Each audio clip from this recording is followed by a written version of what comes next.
Bonjour à tous et aujourd'hui principalement bonjour aux amoureux de l'amour. Bonjour également aux personnes qui en ce moment sont un petit peu en discorde au niveau de l'amour, qui ont un peu de mal à communiquer sereinement avec leur partenaire. Cette vidéo elle est faite pour vous aujourd'hui. Pourquoi ? Parce que je vais vous parler d'amour, mais plus précisément des langages de l'amour. Il y en a 5. Alors c'est pas moi qui le dis, c'est Gary Chapman qui le dit. Il a écrit un livre sur ce sujet, les 5 langages de l'amour. Pourquoi c'est hyper intéressant de les connaître ? Parce que ça va faciliter votre quotidien. Ça va éviter des incompréhensions, ça va éviter des prises de bec, ça va éviter des reproches. Et ça va peut-être vous permettre d'observer que contrairement à ce que vous pensez, votre partenaire tient à vous, que vos proches tiennent à vous. Alors en sens, le tout premier langage va être les paroles valorisantes. Donc là, on parle des gens qui vont prendre le temps de vous mettre en avant par des compliments, qui vont être dans la valorisation positive, qui vont faire attention au choix des mots quand ils s'adressent à vous. Et qui, à contrario, quand vous allez vous exprimer auprès d'eux, ils vont être très attentifs à ça. Est-ce que vous les complimentez ? Est-ce que vous les valorisez ? Ça peut être un point sensible en cas de conflit. Si votre partenaire vous dit « mais tu ne me complimentes jamais, tu ne me valorises jamais », attention là, peut-être que votre partenaire a ce langage de l'amour. Donc juste vigilance, si vous voulez entrer dans son champ de l'amour, parlez comme lui. Utilisez la même chose, utilisez le même langage, allez vers lui. Ensuite, le deuxième, ça va être les temps de qualité.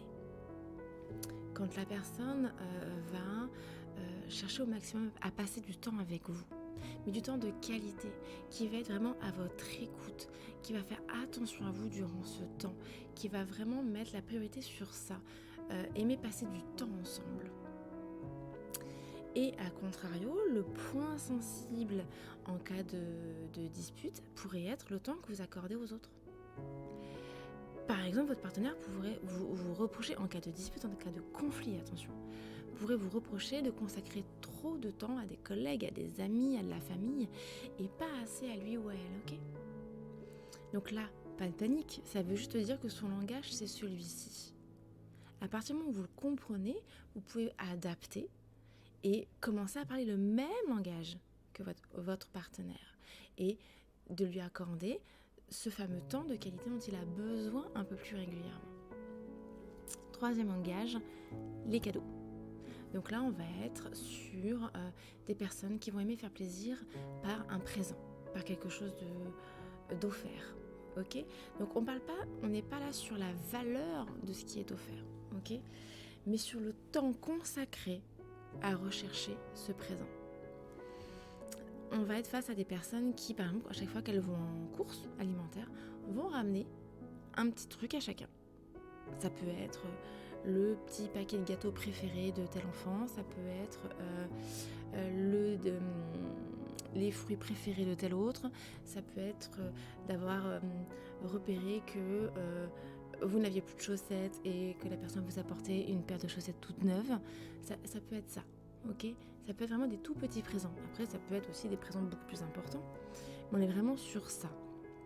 Et le point de difficulté en cas de conflit sur cette communication-là, sur ce langage-là, typiquement, votre conjoint pourrait vous reprocher de ne jamais rien lui offrir.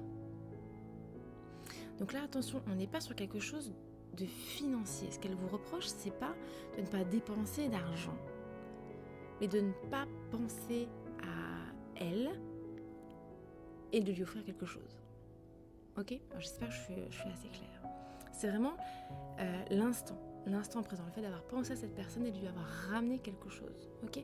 C'est un peu comme une preuve. C'est un peu comme une preuve de regarde. J'ai pensé à toi, je t'ai ramené ça. Ok ?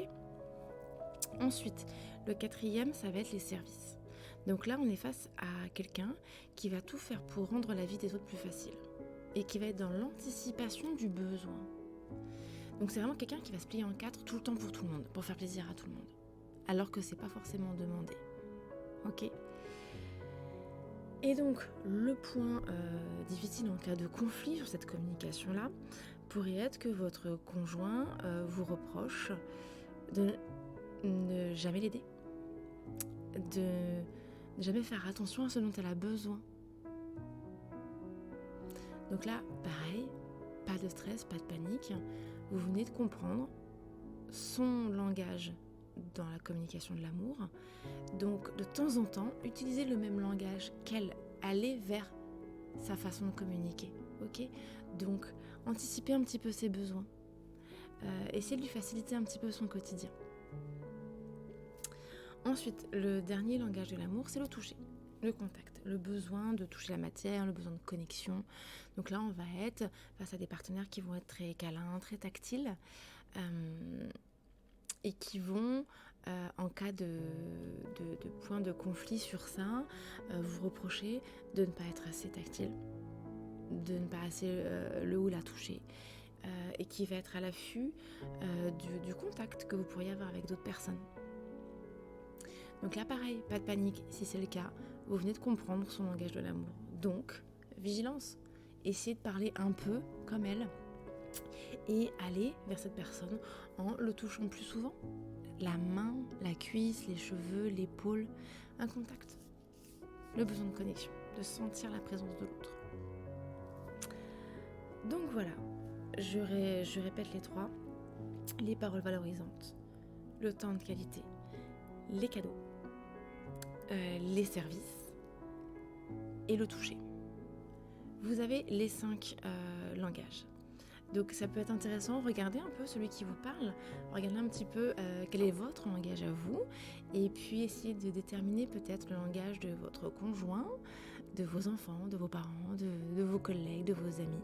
Ça peut être intéressant, et puis vous voyez si en adaptant un petit peu, en vous adaptant sur le langage de l'autre, si des fois ça facilite pas un petit peu votre quotidien. Donc voilà, aujourd'hui on était sur ça, le langage de l'amour. Vidéo rapide, j'espère qu'elle vous a plu. N'hésitez pas à dire à vos proches que vous les aimez avec le langage qui vous convient le mieux. En attendant la prochaine vidéo, je vous embrasse et puis kiffez la vie.